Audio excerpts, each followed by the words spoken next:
Okay, so I thought I'd record an example of rotation compensation in RRF firmware. So this is what I've been working on.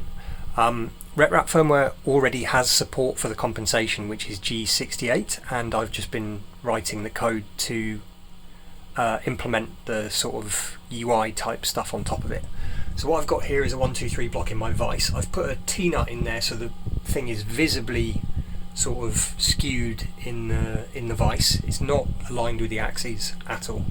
And I've got a probe there. So what I'm going to do is I'm going to change work coordinate system just so I'm working in a new one, and probe the workpiece. I'm going to probe the rectangle block, put in my 50.8 and 76.2 for this. Clearance is 10, so that's the standard clearance, but because it's so twisted, what I'm going to do is I'm going to bump the over travel distance higher. I know my probe will stop moving if it hits anything it's not expecting, so I'm pretty happy with doing this. And I'm just going to eyeball this into the center of the thing using the jog interface. Doesn't have to be massively accurate, but it does have to be close enough that you don't end up running into the edges of the block. I always go the wrong way on the y-axis, so I reckon another sort of 5 back.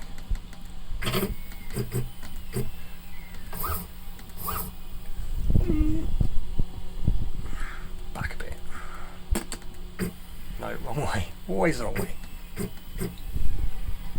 So it doesn't really have to be this accurate, I'm just trying to be good. So I'm going to go down 7 millimeters.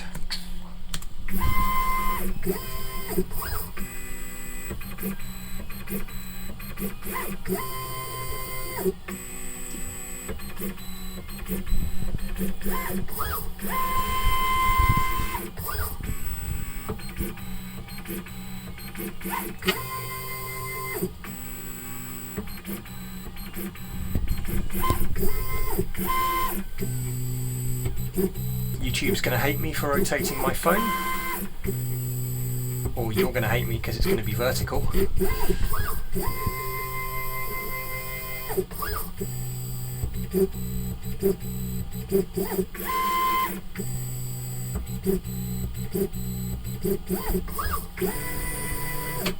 So that is the calculated center point based on the angles of the block. You can see it's pretty, I mean, I can't tell the difference from what I selected. So the important thing here, so now we've got this, it prompts me if I want to probe another cycle because I haven't probed Z. I'm just going to click no because I don't care about Z. This is an error from before, it's not an error from the actual probing that I was just doing there. Right, so what I have now in the console is a set of values. So I can see the probed width and the probed length, and the probed rotation as 2.87 degrees. This is rotated quite a bit, so I would kind of expect the width and the length to not be particularly accurate based on how rotated it is. You've got to remember that the deflection is calculated in X and Y, so the deflection is going to be out because it's not deflecting purely along the X and the Y axis either here. So what I can do now is activate rotation compensation, which is M4011 at the moment. Now this can be triggered during a print after you've probed to activate the rotation compensation if it's enough to warrant compensating. So this says workpiece is rotated, do you want to compensate? I'm going to click yes. Nothing happens, but because we're at 0, 0. So if I then move to G0 X minus 25.4, which is 1 inch, so this is a 2-inch face of the block, you can see it's moved right onto the edge of the block, exactly in the center. If I then move Y minus 38.1, which is, what is it, it's 1.5 inches, it should come to the front corner. So you can see it's come to the front corner and it sits there. If I then go to Y38, 38.1, instead of minus 38, it should go to the other end of the block.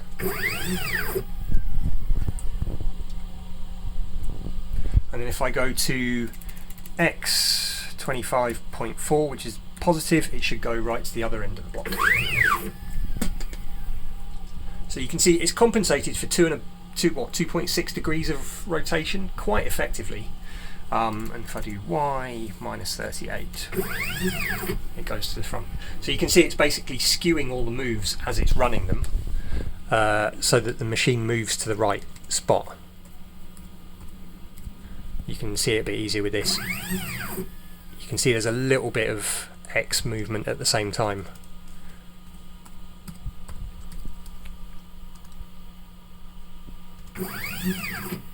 Yeah, anyway, that's what I'm working on.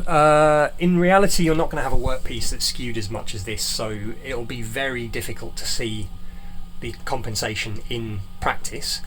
But where you're likely to see it is on chamfers when you've rotated a part and the top and the bottom don't line up exactly. Rotation compensation might be able to help you a little bit with that. Anyway, cheers.